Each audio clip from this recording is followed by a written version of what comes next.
Hello प्यारे बच्चों, good morning. कैसे हैं आप सभी? उम्मीद है आप लोग बिल्कुल बढ़िया होंगे, स्वस्थ होंगे, मस्त होंगे और अपने फाइनल बोर्ड परीक्षा की तैयारी में पूरा का पूरा व्यस्त होंगे। तो जितने भी सारे बच्चे हैं फटाफट से सेशन को शेयर कर दीजिए और जल्दी से जल्दी आप लोग लाइव आ जाइए, क्योंकि आज का जो क्लास है आप सभी बच्चों के लिए मोस्ट इंपॉर्टेंट होने वाला है। क्योंकि प्यारे बच्चों, आपका जो 5 फरवरी का फिजिक्स का पेपर होने वाला है उसके लिए पूरे बुक से चुना हुआ बाबू 20 ऑब्जेक्टिव क्वेश्चन आपको बताया जाएगा, जो आपके फाइनल बोर्ड परीक्षा के लिए बहुत ही ज्यादा इंपॉर्टेंट होने वाला है। तो जितने भी सारे बच्चे हैं फटाफट से सेशन को शेयर कर दीजिए, जल्दी से जल्दी आप लोग लाइव आ जाइए। और प्यारे बच्चों, एक बार ये भी बताइएगा कि क्या आवाज प्रॉपर तरीके से आपके पास आ रहा है, वीडियो की क्वालिटी कैसी है, सब चीज ठीक है कि नहीं है। चलिए, और जितने भी सारे बच्चे हैं फटाफट से क्या कीजिएगा, चैनल पे पहली बार आए हैं तो फटाफट से आप लोग सब्सक्राइब करके बेल आइकन को प्रेस करके ऑल पे, और लाडलो लाइक तो करना पड़ेगा, तो जल्दी से जल्दी आप लोग लाइक भी कर दीजिएगा। लाइक करना बहुत ज्यादा जरूरी है। तो जितने भी सारे बच्चे हैं फटाफट से लाइक कर दीजिएगा। व्हाट्सएप ग्रुप में नहीं ज्वाइन है तो नंबर नोट कीजिए मेरा 9135742024। ठीक है, ये है मेरा व्हाट्सएप नंबर। ठीक है, आप इस पे क्या कर सकते हैं कि व्हाट्सएप पे हाई लिख के ज्वाइन कर सकते हैं। और याद रहे कि मेरा 2 ही व्हाट्सएप नंबर है। और बाबू, अभी तक एप्लीकेशन हमारा ऑन नहीं हुआ है। ठीक है, टेक्निकल टीम से बात जारी है, आज वो एप्लीकेशन आप लोग का ऑन हो जाएगा। तो बिल्कुल धैर्य बनाए रखिए, आज क्या होगा, आपका ऐप चालू हो जाएगा। ठीक है, तो टेंशन आपको नहीं लेना है। उसके बाद से जब ऐप चालू हो जाएगा तो आप 349 वाला पीडीएफ आराम से ले सकते हैं, जिसमें आपको क्या मिलेगा, ऑल सब्जेक्ट यानी सभी विषयों का क्या मिलने वाला है प्यारे बच्चों, ऑल ऑब्जेक्टिव है ना, सब्जेक्टिव है ना प्यारे बच्चों, नोट सब चीज मिलेगा है ना। तो जितने भी सारे बच्चे लेना चाहते हैं तो जाइएगा, अभी तो ऐप नहीं खुल रहा है, बहुत जल्दी खुल जाएगा। आस्क बोर्ड का ऐप है ना, आस्क बोर्ड का ऐप जाके डाउनलोड कर लीजिएगा और वहां से परचेस कर लीजिएगा। नहीं तो इकलौता ये मेरा नंबर है। ठीक है, 6299248935, यही दो मेरा नंबर है। इसके अलावा अगर किसी भी नंबर से आपको मैसेज जाता है, कॉल जाता है, कुछ भी जाता है, तो पूरा का पूरा फ्रॉड है। इससे सावधान रहिएगा, क्योंकि फ्रॉड बहुत ज्यादा हो रहा है। ठीक है, और यही दो मेरा नंबर है, इसके अलावा और कोई नंबर मेरा नहीं है। तो चलिए बाबू, क्लास को शुरू करते हैं। आप सभी रेडी हैं? एक बार बता दीजिए, एक से बढ़कर एक चुना हुआ प्रश्न है, तो सभी बच्चे एक बार यस बोलिए। और डेली बाय डेली अब क्लास होगा। हम सुबह वादा करते हैं कि 6 बजे हम आपका कोई ना कोई क्लास लेके रहेंगे, क्योंकि टाइम हमारे पास बहुत ही कम बचा हुआ है। ठीक है, चलिए प्यारे बच्चों, पहला नंबर क्वेश्चन आपके सामने है कि दो असमान आवेशों के बीच विद्युत बल रेखाएं खींचे। बाबू, पहला ही क्वेश्चन इंपॉर्टेंट है कि दो असमान आवेशों के बीच विद्युत बल रेखा खींचना है। बाबू क्या है, दोनों असमान आवेश हैं। तो सबसे प्यारे बच्चों, सबसे पहले प्यारे बच्चों, हम दो को क्या लेंगे, असमान आवेश लेंगे। क्या लेंगे बाबू, यहां पे सभी बच्चे ध्यान रखिएगा। जितने भी सारे बच्चे हैं ये सभी बच्चे क्या करेंगे, ध्यान रखेंगे। ठीक है, क्या करेंगे, ध्यान रखेंगे और ध्यान से सुनिएगा। ठीक है, ये हमको क्या लेना है कि दोनों असमान आवेश होना चाहिए, यानी एक पे प्लस क्यू चार्ज होना चाहिए तो दूसरे पे क्या होना चाहिए, माइनस क्यू चार्ज होना चाहिए।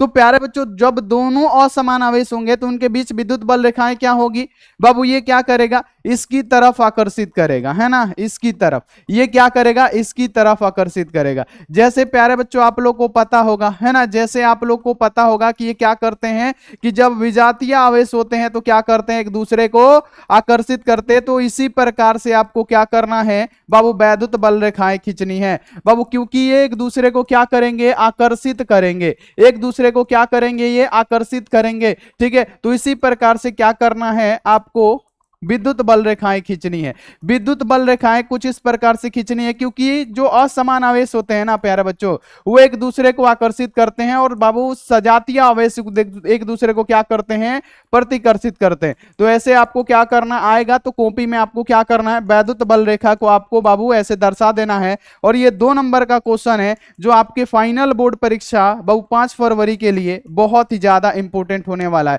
तो सभी बच्चे ऐसे क्या कीजिएगा बाबू, ऐसे आप लोग दर्शा दीजिएगा। ठीक है, क्लियर हो गया। तो ये हमारा रहा राइट आंसर, क्योंकि जब प्लस आवेश और माइनस आवेश क्या करता है, जब भी सजातीय आवेश होते हैं, अगर याद रखिएगा कि अगर प्लस क्यू चार्ज है और फिर प्लस क्यू चार्ज है तो ये क्या करेगा, प्रतिकर्षित, है ना, प्रतिकर्षित करता है बाबू, याद रखना है। और अगर प्लस क्यू आवेश और माइनस क्यू आवेश रहे, विजातीय आवेश क्या करते हैं, आकर्षित करते हैं।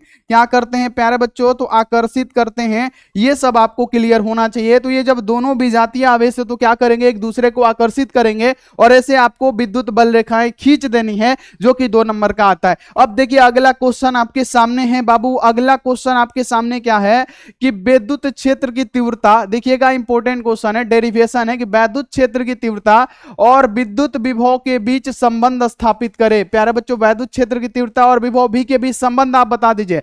आप पढ़े होंगे E इक्वल टू क्या होता है, तो minus dv upon d r या dx हम लोग लिखते हैं। तो इसको हमको साबित करना है, प्रूफ करना है। कैसे करेंगे, तो एकदम इजी ट्रिक है, इजी कॉन्सेप्ट है, सभी बच्चों को समझ में आएगा। तो देखिए प्यारे बच्चों, सबसे पहले हमने आपको क्या बताया, सिंपल सा बात समझिएगा कि बाबू कोई बिंदु आवेश है, ये क्या है हमारा, कोई बिंदु आवेश है, ठीक है। इससे हमने r दूरी पर कोई बिंदु यहाँ पे क्या है, p है। अब इससे हमने प्यारे बच्चों इस पे जो विभव ज्ञात किया था इन्फिनाइट से, तो प्यारे बच्चों हमने विभव क्या ज्ञात किया था, तो आप बोलेंगे sir ji v equal to क्या होता है, आप ही बोलेंगे डायरेक्ट कि सर v इक्वल टू क्या होता है, v इक्वल टू क्या होता है, आपने बताया था कि 1/4 पाई एप्सिलॉन नॉट इनटू क्या होता है, q बटे में r होता है। आपने ही सर बताया था और विभव आपने ज्ञात करके दिखाया था, ठीक है। तो अब क्या करेंगे प्यारे बच्चों, इसी का उपयोग करके हमको ये साबित करना है, इसी का उपयोग करके लाडलो क्या करना है, हमको ये प्रूफ करना है। तो चलिए आज हम आपको प्रूफ करना सिखाते हैं, कैसे आप लोग प्रूफ कर सकते हैं, यही इसी का उपयोग करके आपको प्रूफ करना है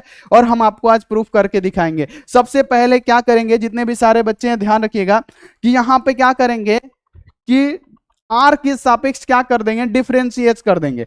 दोनों को क्या लिखेंगे, यहां पे साफ साफ लिखिएगा कि दोनों पक्षों को, है ना, ऐसे लिखिएगा जैसे लिख रहे हैं, दोनों पक्षों को, है ना, दोनों पक्षों को, है ना, दोनों पक्षों को आर के सापेक्ष, आर के सापेक्ष ऐसे लिखिएगा, आर के सापेक्ष, है ना, डिफरेंशिएट करने पे, क्या बाबू यहां पे लिख दीजिएगा आर के सापेक्ष, है ना, डिफरेंशिएट करने पर, हम करने पर नहीं लिख रहे, आप लोग लिख दीजिएगा। तो प्यारे बच्चों जैसे हम इसको डिफरेंशिएट करेंगे तो हमारा क्या हो जाएगा, डीवी अपॉन यहां पे क्या हो जाएगा, डी आर हो जाएगा कि नहीं, बराबर क्या होगा, फिर दोनों पक्ष इसको भी करना है तो डी बट्टा यहां पे क्या हो जाएगा, डी आर हो जाएगा, क्योंकि आर के सापेक्ष हम कर रहे हैं ना। तो यहां पे क्या हो जाएगा, 1/4 pi epsilon not into Q बटे में यहां पे आर हो जाएगा। हमने इतना कर दिया, डी बाई डी आर के सापेक्ष हमने क्या कर दिया बाबू, अवकलन कर दिया, आर के सापेक्ष हमने क्या कर दिया बाबू, डिफरेंशिएट कर दिया। अब सुनिएगा जितने भी सारे बच्चे हैं, अब मजा आएगा, अब मजा आएगा। कैसे ये प्रूफ होगा आपको अभी समझ में आ जाएगा और आप 100% है बाबू कि आप सही कर पाएंगे इसको, 100% गारंटी है कि आप ऐसे ऐसे क्वेश्चन को सॉल्व कर पाएंगे, ठीक है। चलिए अब हम आपको बताते हैं कैसे प्रूफ करना है, ठीक है। सिंपल सा समझिएगा बाबू यहां पे। अब देखिए, अब हम क्या करेंगे, सबसे पहले डीवी अपॉन डी आर है तो हम सेम लिख देंगे। हम क्या करेंगे बाबू, यहां पे डीवी अपॉन डी आर एकदम ज्यों का त्यों लिखेंगे, बराबर है तो बराबर। अब देखिए कि इसमें जब डिफरेंशिएशन आप पढ़े तो कांस्टेंट जो होता है बाहर निकल जाता है, और कांस्टेंट क्या है, तो कांस्टेंट हमारा देखिए इसमें क्या है, 1/4 पाई क्या है, epsilon not into Q constant है और आर कांस्टेंट नहीं है। तो यहां पे क्या हो जाएगा, डी बटे में डी आर, और यहां पे क्या हो जाएगा प्यारे बच्चों, 1/में आर हो जाएगा। क्यों होगा, क्योंकि ये बच्चा अब क्यों निकल गया तो यहां पे एक बचा, तो 1/r हमने लिख दिया, ठीक है। अब प्यारे बच्चों अब देखिए क्या करेंगे, अभी ज्यों का त्यों लिखना है तो हम लोग लिखेंगे डीवी अपॉन डी आर, ठीक है, बराबर है तो बराबर। अब इसको ज्यों का त्यों 1/4 पाई एप्सिलॉन नॉट इनटू ये क्यू है तो क्यू। अब एक स्टेप और बढ़ाते, आर ऊपर जाता है, कोई भी चीज ऊपर जाता है किस में हो जाता है, इनवर्स में। तो यहां पे क्या हो जाएगा प्यारे बच्चों, तो यहां पे हो जाएगा डी बट्टे में डी आर, और यहां पे हम क्या कर देंगे, आर का इनवर्स कर देंगे, ठीक है, आर का इनवर्स कर दिया। अब डिफरेंशिएशन चालू करेंगे,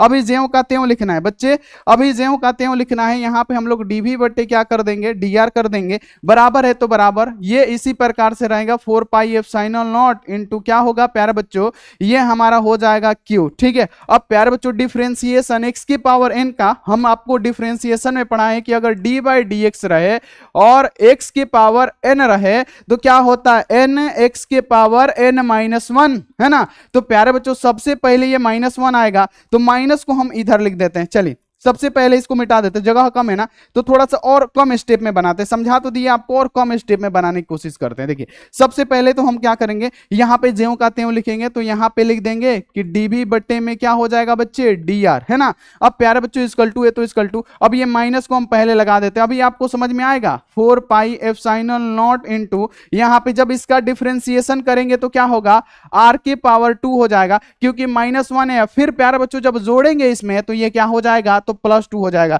और यहाँ वाला माइनस हमने यहाँ कर दिया। अब हम क्या करेंगे, अब यहाँ पे क्यू भी तो छूटा है ना, देख मिनट, यहाँ पर क्यू क्या हुआ है, यहाँ का क्यू छूटा हुआ है। देखिए यहाँ पे हमारा क्या रहेगा, ये क्यू तो है ना, तो क्यू हो गया। जब इसका डिफरेंशिएशन करेंगे तो प्यारे बच्चों क्या हो जाएगा, आर स्क्वायर, और माइनस हमने पहले निकाल दिया।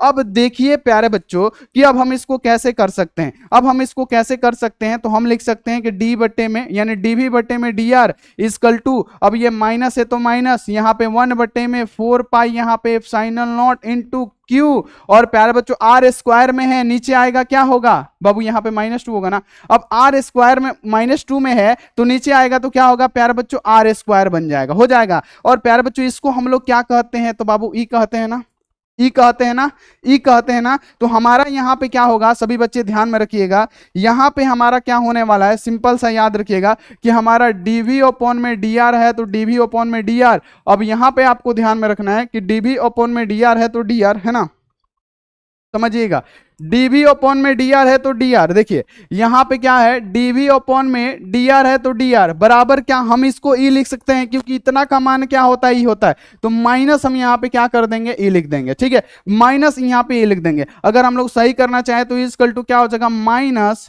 डीवी ओपन में क्या हो गया, डी आर, या इसी को हम माइनस डीवी ओपन में डीएक्स लिखते हैं। और हमने क्या प्रूफ कर दिया, देखिए तो क्या हमने इसको प्रूफ किया, तो बिल्कुल हमने किया, और इसी को हमको क्या करना था, संबंध स्थापित करना था, तो आपने इसको किया। देखिए कितना इजी क्वेश्चन है कि बस आपको पता होना चाहिए, इसको संबंध स्थापित करने के लिए सिंपल सा आपको पता होना चाहिए कि हमने अगर बताया था कि किसी बिंदु आवेश से r दूरी पे विभव क्या होता है, 1/4 पाई एप्सिलॉन नॉट r, और प्यारे बच्चों यहाँ पे क्या होता है, एप्सिलॉन नॉट q बटे में r होता है। तो हम लोग क्या करेंगे, r के सापेक्ष जब डिफरेंशिएट करेंगे तो बाबू सिर्फ कांस्टेंट को बाहर निकालना है और r -1 हो जाएगा, ऊपर जाएगा, इनवर्स में हो जाएगा। जब इसका प्यारे बच्चों डिफरेंशिएशन करेंगे x के पावर n का, तो क्या होगा, n x के पावर n -1 होता है। तो प्यारे बच्चों माइनस पहले से है, और फिर इसमें एगो और -1 करेंगे तो -2 होगा ना। तो प्यारे बच्चों यहीं अब इसके नीचे लाएंगे तो ऊपर में माइनस में, तो नीचे में आएगा तो प्लस में, और प्यारे बच्चों इसका मान ई होता है। और हमने यहाँ पे क्या कर दिया, प्रूफ कर दिया। कितने सारे बच्चे रेडी हैं, कितने सारे बच्चों को समझ में आया, कितने सारे बच्चों को, सभी को आया होगा, इंपॉर्टेंट क्वेश्चन है। तो चलिए आगे बढ़ते हैं। ये देखिए आज का क्वेश्चन ही लाजवाब है, आज का क्वेश्चन ही दमदार है। अगर पूछा जा रहा है कि एक आवेश निकाय के कारण, है ना, एसआई पद्धति में वैद्युत विभव V इक्वल टू कितना दिया हुआ है, प्यारे लाडलो साफ साफ लिखिएगा कि सर V इक्वल टू कितना दिया हुआ है। तो लिखिएगा कि सर V यानी विभव इक्वल टू कितना दिया है, तो 3 प्लस यहां पे दिया है 2x, ठीक है। और प्यारे बच्चों x इक्वल टू 2 मीटर, ये सिर्फ भ्रमित करने के लिए दिया हुआ है। तो वैद्युत क्षेत्र का मान क्या होगा, तो हमने वैद्युत क्षेत्र और विभव के बीच संबंध क्या निकाला था, तो आप बोलेंगे सर जी डीवी ओपन में डी आर निकाला था इक्वल टू, यानी ऐसे साफ साफ लिख देते हैं कि ई इक्वल टू हमने निकाला था माइनस डीवी ओपन में डी आर निकाला था, या डीएक्स निकाला था, कोई भी निकाला था। डीएक्स एक्स भी दूरी होता है, आर भी दूरी होता है। तो चलिए अब इसी पे रख के हम बना देते हैं। तो सिंपल सा यहाँ पे याद रखना है कि ई इक्वल टू क्या हो जाएगा बच्चे, डी है तो डी, अब भी का वैल्यू कितना दिया है चेला, तो दिया हुआ है 3 + 2x, 3 + 2x, ये क्या है, इस भी का वैल्यू है, तो हमने लिख दिया। और प्यारा बच्चों डी आर है तो डी आर लिख दिया। अब चलिए इसका डिफरेंशिएशन कीजिए बच्चे, जल्दी से जल्दी आप लोग डिफरेंशिएशन कीजिए, जितने भी सारे बच्चे हैं फटाफट डिफरेंशिएशन कीजिए, जल्दी से जल्दी आप लोग इसका क्या कीजिए, डिफरेंशिएशन कीजिए, जल्दी से जल्दी, जल्दी से जल्दी, जितने भी सारे बच्चे हैं फटाफट डिफरेंशिएशन कीजिए, क्योंकि डिफरेंशिएशन हमने आपको पढ़ा रखा है। अब क्या होगा, ई है तो ई, है ना, ई है तो ई, इक्वल टू है तो इक्वल टू, बाबू माइनस यहाँ पे है ना, माइनस यहां पे है तो माइनस, बाबू डिफरेंशिएशन 3 का करेंगे क्या हो जाएगा, 0 हो जाएगा। बाबू कांस्टेंट का डिफरेंशिएशन 0, ठीक है। और प्यारे बच्चों यहाँ पे माइनस है तो माइनस दे देते हैं, क्योंकि पहले से माइनस है, माइनस डीबी अपॉन डीएक्स होता है, तो माइनस है,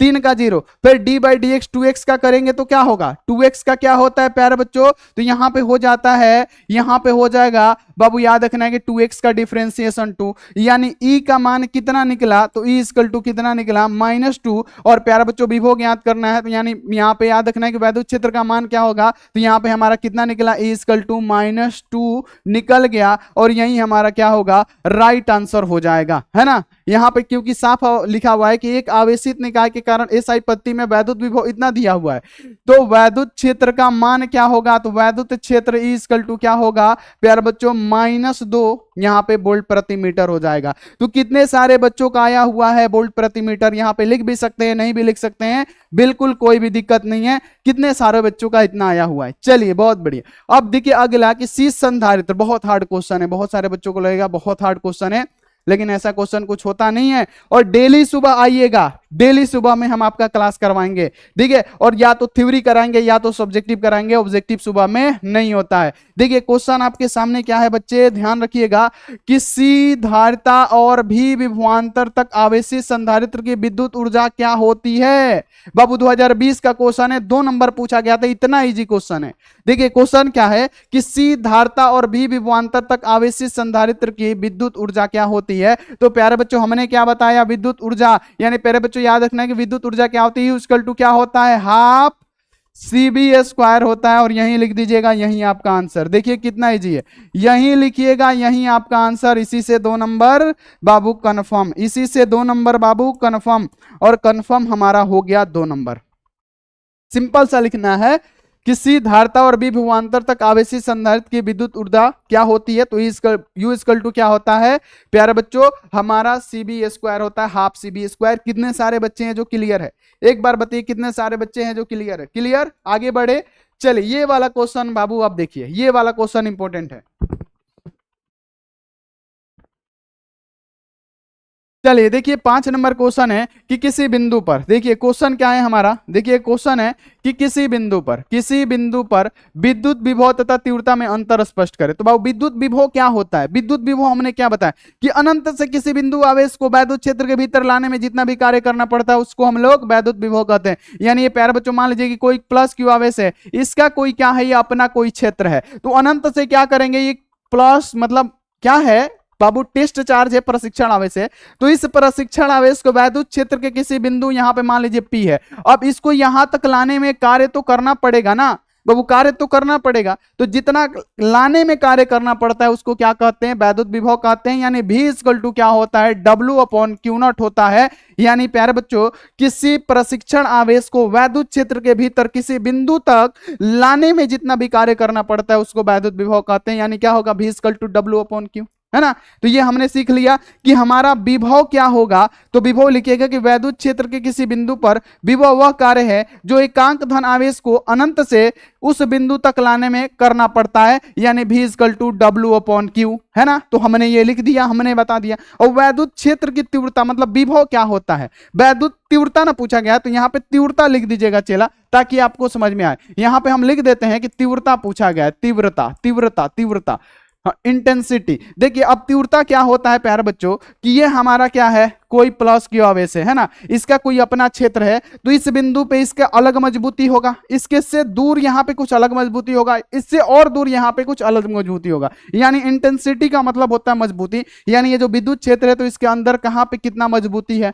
ना। तो इसी को बोलते हैं। जैसे अगर हम बात करें, यहाँ पे ध्यान रखिएगा, अगर हम बात करें प्यारे बच्चों कि वैद्युत क्षेत्र में किसी बिंदु पर तीव्रता का वह बल है जो इस बिंदु पर रखे एकांक धन आवेश पे लगता है। यानी इक्वल टू क्या होता है, F/Q0 होता है ना। यानी उस जो आवेश, जो प्रशिक्षण आवेश हम लाए हैं उसका बिंदु पे कितना बल लग रहा है, किस बिंदु पे कितना बल लग रहा है, हमने आपको अभी समझाया डायग्राम बना के कहां बिंदु पे कितना बल लगेगा। यानी इक्वल टू क्या होता है, F/Q0 होता है। अब देखिए दूसरा लिखिएगा कि यह एक क्या होता है, अदिश राशि होता है। विद्युत विभव अदिश राशि होता है, जबकि हमारा विद्युत तीव्रता क्या होता है प्यारे बच्चों, सदिश यानी वेक्टर क्वांटिटी होता है। तो ये भी आपको क्लियर कर लेना है। इसका मात्रक क्या होता है, वोल्ट, है ना बाबू, वोल्ट होता है। विद्युत विभव का मात्रक वोल्ट होता है, जबकि इसका मात्रक क्या होता है, हम निकाल देते हैं बल। बल का मतलब क्या, F का मतलब बल। बल को हम लोग किस में नापते हैं, न्यूटन। तो न्यूटन, और आवेश को किस में मापते हैं, कूलम, यानी न्यूटन प्रति कूलम होता है। या इसको हम लोग क्या लिख सकते हैं, तो NC इनवर्स लिख सकते हैं। तो ये हमारा इसका मात्रक हो गया। तो ये भी क्वेश्चन क्लियर। एक धारित्र की धारिता C1 एवं C2 है, इसको श्रेणी क्रम और समानांतर क्रम परिपथ में दर्शाइए। 2 नंबर का क्वेश्चन है, दर्शाना है बच्चे। कैसे दर्शाइएगा बाबू? क्वेश्चन क्या है कि दो संधारित्रों की धारिता C1 और C2 है। दो संधारित्र है जिसमें धारिता क्या है, पहला C1 और दूसरा क्या है C2 है। तो पहले श्रेणी क्रम में दर्शाइए। तो श्रेणी क्रम में कैसे दर्शाएंगे? चला, श्रेणी क्रम में दर्शाने के लिए पहला संधारित्र, ठीक है, ये हमारा हो गया दूसरा संधारित्र, ये हमारा दूसरा संधारित्र। अब क्या करेंगे कि इसमें एक कुंजी लगा देते हैं, है ना, और प्यारे बच्चों इसमें क्या कर देते हैं, बैटरी से जोड़ देते हैं, है ना प्यारे बच्चों। तो ये हमारा क्या हो जाएगा, ये हमारा C1 संधारित्र और ये हमारा C2 संधारित्र, और प्यारे बच्चों ये हमारा V1 यहाँ पे और ये हमारा V2 हो जाएगा। और इसमें हम क्या करेंगे, I विद्युत धारा प्रवाहित करेंगे। तो हमने तो दर्शा दिया, ये तो एकदम आसान है, हमने तो दर्शा दिया किस में, श्रेणी क्रम में।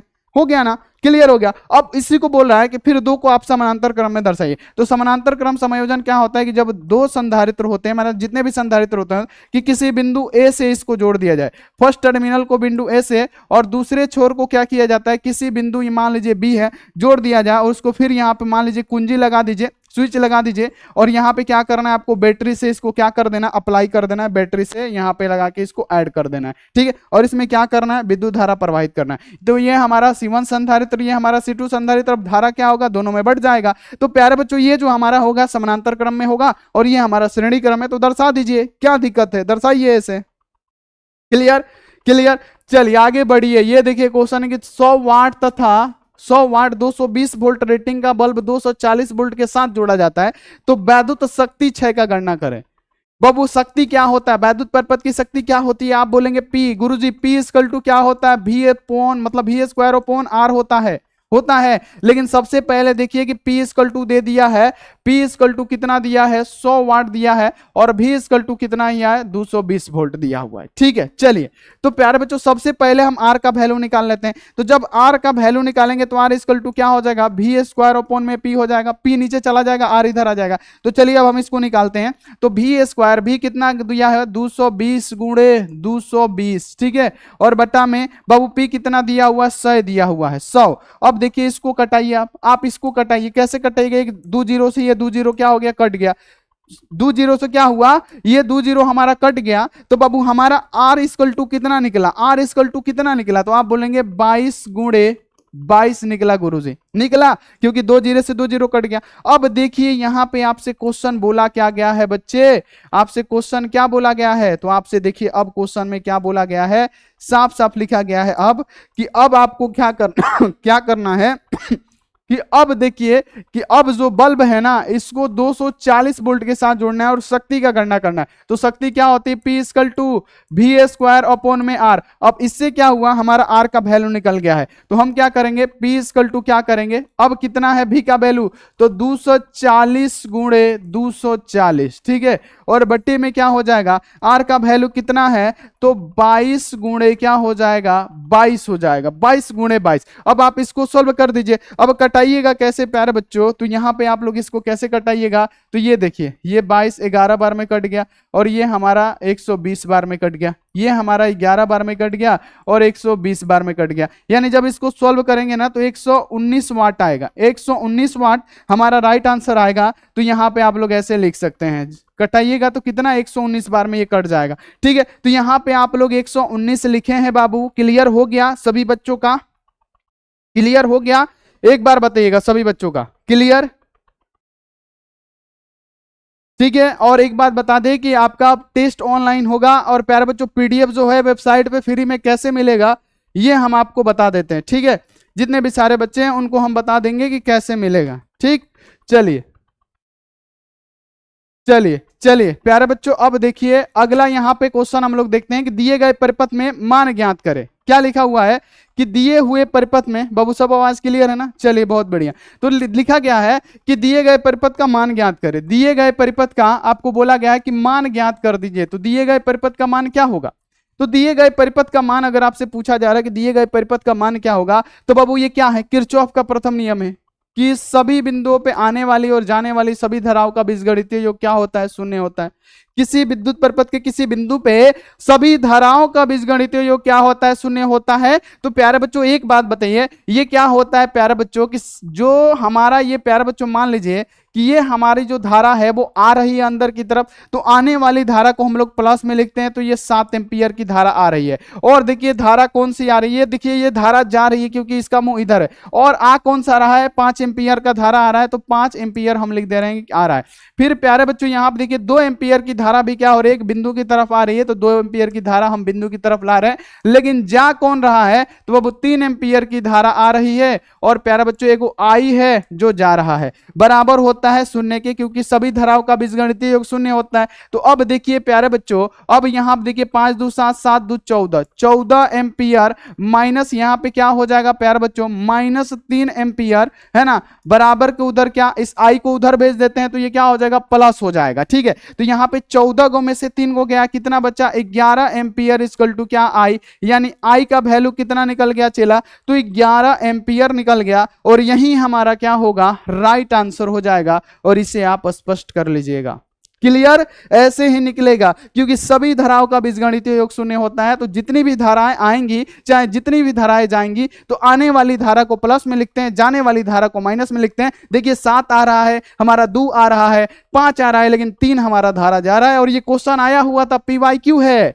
ऐसे ऐसे क्वेश्चन 2 नंबर के आते हैं। तो बाबू इसका राइट आंसर आप क्या लगाएंगे? तो आप लगाएंगे यही इसका क्या होगा?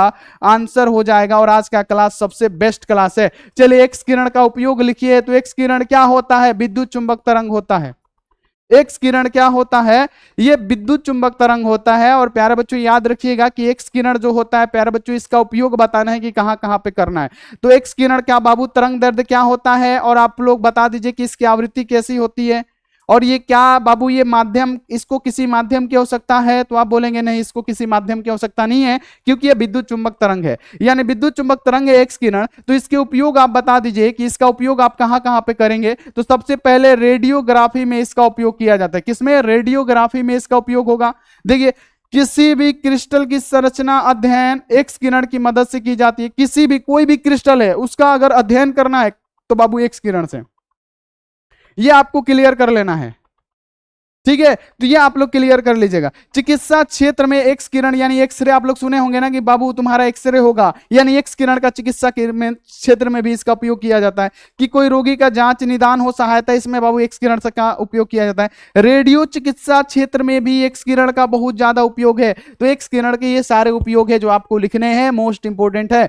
चलिए आगे बढ़ जाइए। Use of xray, they are use in radiography, है ना। The structure of any crystal is, यहां आप देखिए, institute with the help of xray, है ना। ये सब आप लिख सकते हैं, इंपॉर्टेंट है। अब देखिए नाभिकीय बल क्या है बाबू? नाभिकीय बल, परमाणु में नाभिक की खोज किसने की थी एक बार बता दीजिए। तो रदरफोर्ड साहब ने किया था। कब? तो 1911 में। 1911 में रदरफोर्ड साहब ने अपना परमाणु मॉडल दिया था, जिसमें प्यारे बच्चों उन्होंने अल्फा कण को स्वर्ण प्लेट पे प्यारे बच्चों गुजारा था। उससे उन्होंने क्या किया कि परमाणु का खोज किया। तो बाबू परमाणु का तो खोज उन्होंने किया था। ठीक है, हम प्यारे बच्चों यहां पे क्या पढ़ने वाले कि नाभिक बल क्या है। तो बाबू याद रखना है कि नाभिक बल क्या होता है। तो नाभिकीय बल में उपस्थित नाभिक बल, नाभिक में उपस्थित कणों के बीच ऐसा प्रबल आकर्षण बल होता है जिसे हम लोग क्या कहते हैं प्यारे बच्चों? नाभिक बल कहते हैं। नाभिकीय बल क्या होता है? नाभिक में उपस्थित कणों के बीच ऐसा प्रबल बल, है ना, जो क्या करे? आकर्षण, या क्या करे प्यारे बच्चों? प्रबल आकर्षण, जिसे हम लोग नाभिक बल कहते हैं। ठीक है, ये आप लोग याद रखना है। जो क्या करता है? न्यूक्लियन को बांध के रखता है, यानी न्यूट्रॉन और प्रोटॉन को बांध के रखता है। न्यूट्रॉन और प्रोटॉन यानी न्यूक्लियन को क्या करता है? नाभिकीय बल आपस में बांध के रखता है। ठीक है, जिसे प्यारे बच्चों क्या कहा जाता है? इन्हें एक दूसरे को बांध के रखता है। किसको? तो न्यूक्लियन को बांध के रखता है। अब इसका गुण समझ लीजिए कि नाभिकीय बल आकर्षण बल होता है। क्या होता है? नाभिकीय बल आकर्षण बल होता है। ये तो सभी बच्चे को पता है। नाभिकीय बल अत्यंत लघु परासी बल है। नाभिकीय बल जो है अत्यंत लघु परासी बल है। नाभिकीय बल अवैद्युत तथा अगुरुत्वीय बल भी होता है। जो नाभिक बल होता है ये क्या होता है? अवैद्युत तथा अगुरुत्वीय बल भी होता है। और नाभिकीय बल अत्यंत प्रबल बल होता है, बहुत ज्यादा प्रबल वैद्युत चुंबकीय मतलब बल से ये 100 गुना प्रबल होता है, क्लियर रखिएगा। तो नाभिकीय बल क्या है, नाभिक में उपस्थित कणों के बीच प्रबल आकर्षण बल ही हमारा क्या कहलाता है, नाभिकीय बल होता है, जो न्यूक्लियन को बांध के रखता है, यानी न्यूट्रॉन और प्रोटॉन को क्या करता है, साथ में बांध के रखता है, जिसे हम लोग प्यारा बच्चों क्या कहते हैं, तो नाभिकीय बल कहते हैं। देखिए what is the nuclear force, right इस प्रॉपर्टीज, यानी न्यूक्लियर फोर्स क्या है, इसके प्रॉपर्टीज यानी गुण को लिखे तो आप लिख सकते हैं nuclear force are forces of attraction, है ना, ये सब सारी चीजें आप लिख सकते हैं। चलिए न्यूक्लियर फोर्स आज वेरी स्मॉल न्यूक्लियर फोर्स, है ना, ये सब आप लोग लिख दीजिएगा। चलिए ये देखिए क्वेश्चन बहुत ज्यादा इंपॉर्टेंट आपके सामने आ गया। क्वेश्चन में आपसे क्या लिखा गया है कि बोर परमाणु मॉडल की क्या सीमाएं हैं, बोर परमाणु मॉडल की क्या सीमाएं हैं। जब प्यारे बच्चों रदरफोर्ड साहब ने अपना परमाणु मॉडल दिया 1911 में, जिन्होंने क्या किया, परमाणु के नाभिक की खोज की, उसके बाद से 1913 में क्या आए, हमारे नील बोर साहब आए और इन्होंने क्या किया प्यारे बच्चों कि उनकी गलतियों को सुधारा, ठीक है, ये सभी आपको पता है। तो इन्होंने प्यारे बच्चों कुछ कमियां की, है ना, इन्होंने कुछ कमियां की, उस कमियों का उल्लेख करना है। तो देखिए पहला लिखिएगा कि यह जो परमाणु मॉडल यानी नील बोर का जो परमाणु मॉडल है ना, इलेक्ट्रॉन वितरण के विषय में कोई विचार नहीं देता है, पहला इन्होंने कमी किया। देखिए स्पेक्ट्रम रेखाओं की यहाँ पे आपेक्षिक तीव्रता के विषय में ज्ञान नहीं देता है, ये इनकी कमी थी। यह मॉडल जटिल परमाणु, एक से अधिक इलेक्ट्रॉन के परमाणुओं के स्पेक्ट्रम की ओर नहीं समझा सकता है, तो ये इनकी कमियां थी। यह मॉडल तरंग संख्या के विषय में कोई सूची नहीं देता है, ये भी इनकी कमियां थी। किन की, तो नील बोर साहब की कमी थी, ठीक है, तो ये आप लोग क्लियर कर लीजिएगा, ठीक है। चलिए आगे बढ़िए, अगला क्वेश्चन है यहाँ पे, अब आगे बढ़ते हैं। अगला क्वेश्चन है कि लेजर प्रकाश के गुणों का उपयोग, मतलब लेजर प्रकाश के गुण एवं उसके उपयोग लिखे। लेजर जो एक वर्णी होता है ना, जो एक वर्णी होता है, जो स्टील प्लेट को छेद सकता है ना, उसमें बहुत उच्च चमक पाई जाती है और हीरे में छेद करने के लिए लेजर का प्रयोग किया जाता है। ये सब सारी चीजें आपको लिखनी है, बहुत इंपॉर्टेंट है। तो लिखिएगा क्वेश्चन क्या है कि लेजर प्रकाश के गुण एवं उसके उपयोगों को लिखे। सिंपल सा लिखिएगा कि लेजर प्रकाश एक वर्णी होता है, ठीक है। यहाँ पे याद है कि ये अति कला संबंध होता है, ये अति दिशात्मक होता है। आप लिख दीजिएगा ये स्टील प्लेट को छेद सकता है, इसकी बहुत लेजर की बहुत उच्च चमक पाई जाती है, तो जितना मन करे उतना लिखिएगा। उसका उपयोग कि हीरे में छोटे छिद्र करने के लिए हम लोग किसका प्रयोग करते हैं, लेजर किरण का प्रयोग करते हैं। चिकित्सा विज्ञान में भी इत्यादि में भी इसका प्रयोग होता है, किसका, तो लेजर का। तो लेजर का उपयोग भी लिखिएगा और लेजर की प्यारे बच्चों जो प्रॉपर्टीज होती हैं वो भी आपको लिखना है कि write the properties and use of laser light. तो प्यारे बच्चों प्रॉपर्टीज आप लिख दीजिएगा, ये आप सभी बच्चों के लिए जरूरी है, ठीक है, बहुत बढ़िया। चलिए अब आइए कि अल्फा किरण के गुण लिखे। अल्फा किरण को हम लोग क्या कहते हैं, अल्फा किरण पे सबसे पहले धन आवेश पाया जाता है और ये क्या होता है, हीलियम का नाभिक होता है। क्या होता है, हीलियम का नाभिक होता है, ठीक है। अब देखिए प्यारे बच्चों कि अल्फा किरण के निम्नलिखित गुण लिखने हैं, प्रॉपर्टीज ऑफ अल्फा रे, है ना। अल्फा किरण के गुण क्या लिखना है, तो वास्तव में अल्फा कण हीलियम का नाभिक है, हमने अभी जस्ट कहा, अर्थात इसमें कण में 2 प्रोटॉन 2 इलेक्ट्रॉन और 2 न्यूट्रॉन भी पाए जाते हैं, ठीक है, ये आपको क्लियर कर लेना है। ये किरण फोटोग्राफी प्लेट को प्रभावित कर देता है, क्योंकि प्यारे बच्चों यहाँ पे याद रखना है कि रेडियो एक्टिव एलिमेंट से निकलने वाले ये क्या होते हैं, गतिज ऊर्जा से ये प्राप्त होते हैं, जिससे प्यारे बच्चों ये क्या कर देते हैं, फोटोग्राफी प्लेट को प्रभावित कर देते हैं। अगर अल्फा रे रहे वहां पे आप फोटो खींचने जाएंगे तो फोटो धुंधली हो जाएगी, ये आपको क्लियर कर लेना है। इन किरणों की चाल प्रकाश की चाल से काफी कम होती है, यानी लगभग 1/10वां गुना इसका चाल होता है, किसका, अल्फा। अल्फा क्या होता है, हीलियम का नाभिक, ये पॉजिटिव होता है, इसमें 2 प्रोटॉन 2 इलेक्ट्रॉन 2 न्यूट्रॉन पाए जाते हैं, ठीक है, ये भी लिख दीजिएगा। ये किरण जब किसी गैस से होकर गुजरती है तो तीव्रता आयनीकरण, मतलब यहां पे क्या होती है, आयनीकरण करती है, यानी प्यारे बच्चों तीव्र आयनीकृत करती है। जब ये किरण किसी गैस से होकर गुजरेगी, कोई भी गैस मान लीजिए उससे होकर गुजरती है, तो बहुत जल्दी उसे आयनीकृत कर देती है, बहुत तेजी से आयनीकृत करती है। तो ये इसके क्या है, प्रॉपर्टीज है, गुण है, जो आप लिख सकते हैं कि write the properties of alpha रे, है ना। तो यहां पे लिखिएगा अल्फा रे हैज द फ्लोइंग प्रॉपर्टीज, यानी इसके मुख्य प्रॉपर्टीज हैं, जो आप लिख सकते हैं कि actual alpha particle is helium nuclear, that is, यहां पे याद रखने के this particle content 2 proton 2 neutron 2 electron, है ना। तो आप ऐसे लिख सकते हैं दिस रे इफेक्ट द फोटोग्राफी प्लेट, यानी ये फोटोग्राफी प्लेट को प्रभावित कर सकती है। द स्पीड ऑफ द रे, यानी इस जो ये जो किरण है इसकी जो प्यारे बच्चों स्पीड है लेस देन यानी कम है 1/10वां भाग स्पीड ऑफ लाइट, यानी प्रकाश की चाल से इसकी जो चाल होती है 1/10वां भाग होती है, यानी प्यारे बच्चों बहुत कम होता है। तो ये आप लोग लिख देना है, ठीक है, आप लोग लिख दीजिएगा। चलिए आगे बढ़ जाइए कि आइंस्टीन का द्रव्यमान ऊर्जा समतुल्य में संबंध क्या है। प्यारे बच्चों हमने बताया था कि इक्वल टू, आप लिखिएगा इक्वल टू क्या होता है, mc² होता है। प्यारे बच्चों ये तो आपको पता है ना कि आइंस्टीन के सापेक्ष सिद्धांत के अनुसार अगर किसी फोटोन को हम आवेशित कण मारते हैं तो प्यारे बच्चों उसमें क्या होता है, इक्वल टू mc² हो जाता है कि नहीं, द्रव्यमान ऊर्जा समीकरण। तो अब यहां पे आप लोग समझिए इसको कैसे सोल्व करेंगे हम लोग कि अगर बोला जाए कि आइंस्टीन का द्रव्यमान ऊर्जा समतुल्यता संबंध क्या है, तो आइंस्टीन के सापेक्ष सिद्धांत के अनुसार यह सिद्ध किया गया है कि द्रव्यमान तथा ऊर्जा एक दूसरे से क्या है, संबंधित है। यानी द्रव्यमान तथा ऊर्जा इक्वल टू क्या, ये जो mc² है ना, ये क्या है प्यारे बच्चों, एक दूसरे के समतुल्य है, ठीक है, संबंधित है। तथा प्रत्येक वस्तु में इसके द्रव्यमान के कारण भी ऊर्जा होती है। द्रव्यमान एवं ऊर्जा के बीच निम्नलिखित संबंध क्या होता है, इक्वल टू mc²। तो ये आपको क्लियर कर लेना है, ठीक है, ये आप लोग क्लियर कर लीजिएगा। अगला कि समस्थानिक और समभारिक से आप क्या समझते हैं। समस्थानिक है प्यारे बच्चों, फिर क्या है, समभारिक है। तो समस्थानिक में क्या होता है कि जिसका परमाणु क्रमांक समान हो लेकिन परमाणु द्रव्यमान भिन्न भिन्न हो, उसे हम लोग क्या कहते हैं, समस्थानिक कहते हैं, है ना।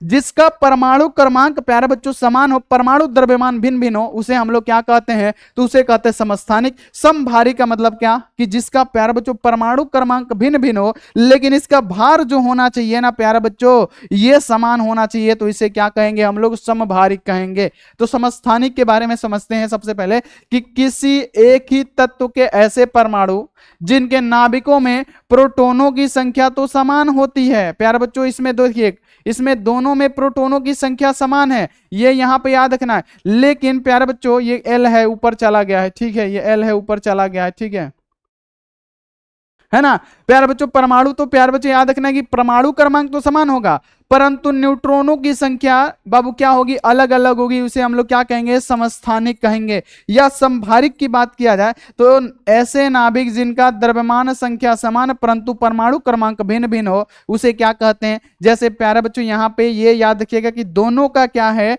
परमाणु भार समान है लेकिन परमाणु क्रमांक क्या है, अलग अलग है, इसे हम लोग क्या कहेंगे, तो बाबू समभारिक कहेंगे। क्लियर। चलिए कि विकिरण के क्वांटम सिद्धांत को लिखिए। विकिरण के क्वांटम सिद्धांत, देखिए बहुत इंपॉर्टेंट क्वेश्चन है कि विकिरण के क्वांटम सिद्धांत क्या है, आप इसके बारे में लिखिए। विकिरण का क्वांटम सिद्धांत क्या है, आप इसके बारे में लिखिए। चलिए हम इसके बारे में आपको बताते हैं, जो आपको पूरा समझ में भी आएगा, मजा भी आएगा, सब चीज आएगा, ठीक है। ये देखिए, अब देखिए क्वेश्चन क्या है कि विकिरण के क्वांटम सिद्धांत को लिखिए। देखिए क्वेश्चन हमसे यही पूछा गया है तो लिखिएगा कि प्लांक के क्वांटम सिद्धांत के अनुसार प्रकाश ऊर्जा के छोटे छोटे बंडलों के रूप में क्या करता है, चलता है।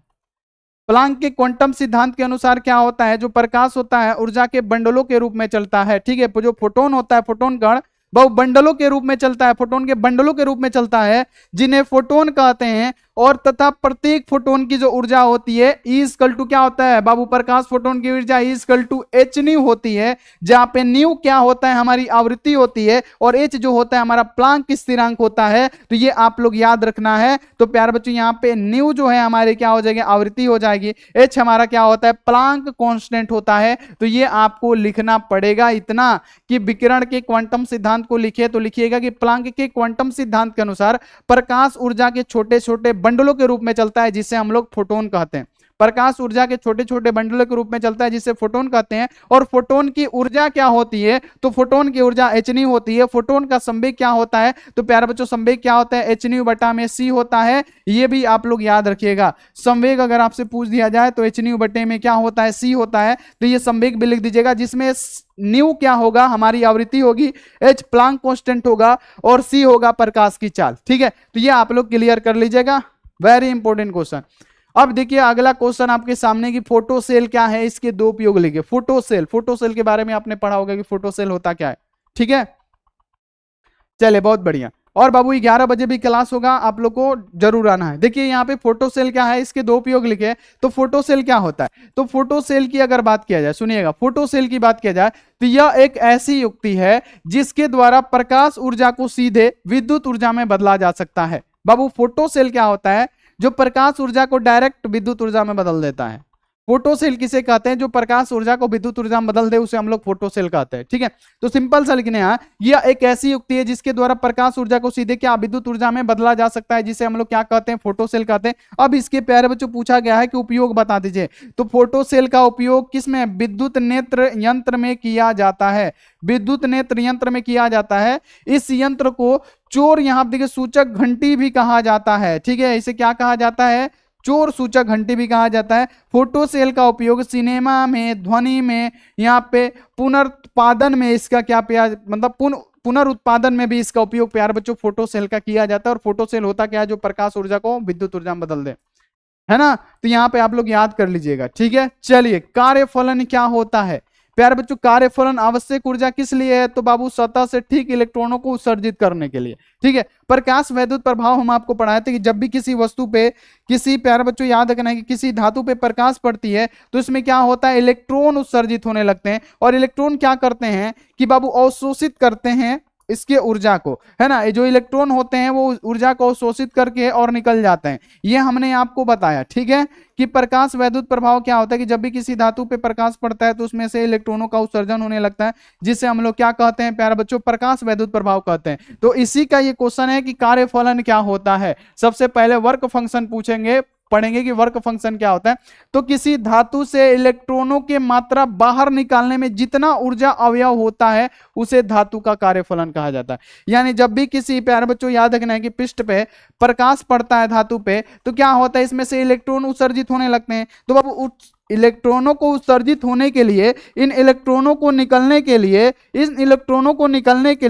जितना ऊर्जा की आवश्यकता पड़ती है ना, जितना इलेक्ट्रॉनों के ये निकलने के लिए ऊर्जा की आवश्यकता पड़ती है, इसी को कहा जाता है वर्क फंक्शन, जिसे प्यारे बच्चों फाई नोट से दर्शाया जाता है। और प्यारे बच्चों फाई नोट यहां पे आपको ध्यान में रखना है, इसी को फाई नोट कहते हैं। ठीक है, तो कार्यफलन क्या होता है? सिंपल सा लिखिएगा कि जब धातु के पृष्ठ से, जब भी किसी धातु पे क्या पड़ता है बाबू, जब प्रकाश की किरणें आती है तो इसमें से इलेक्ट्रॉनों का अगर उत्सर्जन होने लगे तो उसे क्या कहते हैं? हम लोग क्या कहते हैं? प्रकाश वैद्युत प्रभाव कहते हैं। और प्यारे बच्चों इलेक्ट्रॉन जब क्या करते हैं कि ऊर्जा को ग्रहण कर लेते हैं, उतना मजबूत हो जाते हैं तो बाबू ये निकलने लगते हैं। तो इलेक्ट्रॉनों को निकलने के लिए जितना ऊर्जा चाहिए ना, उसी ऊर्जा को ही क्या कहा जाता है प्यारे बच्चों?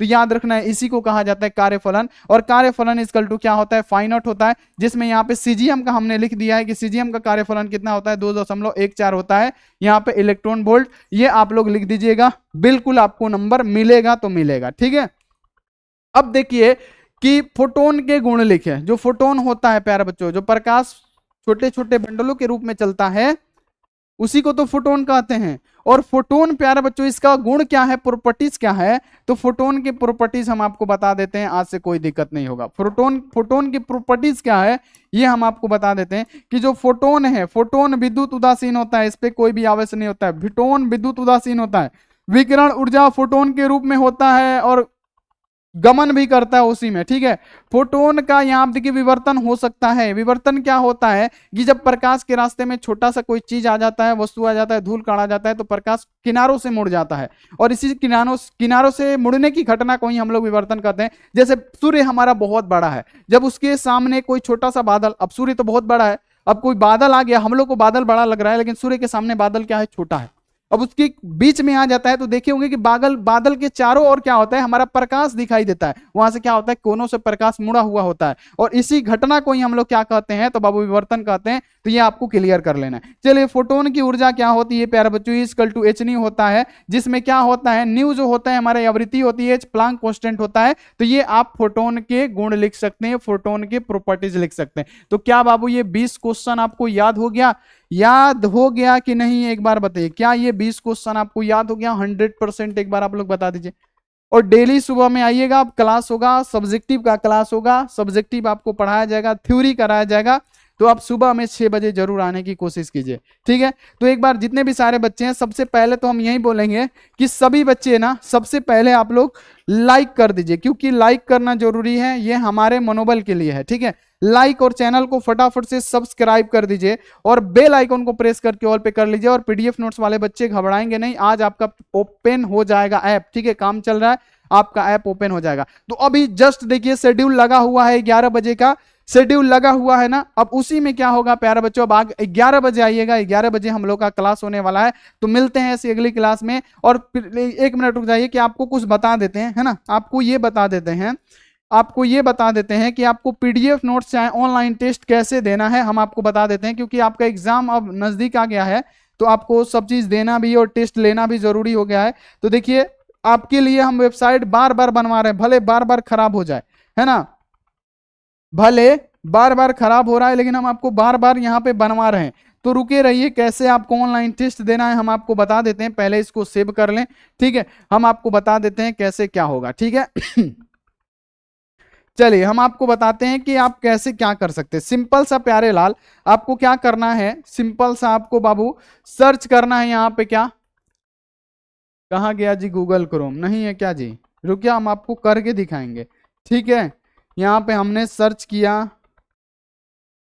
क्या किया सर्च, कुछ भी नहीं किया। रुकिए हम आपको यहाँ पे एंड्रॉयड मोड में इसको कर देते हैं, ताकि बच्चे को यहाँ पे सही लगे, है ना। क्योंकि 1 मिनट रुक जाइए, अगर आ जाएगा तो सही है।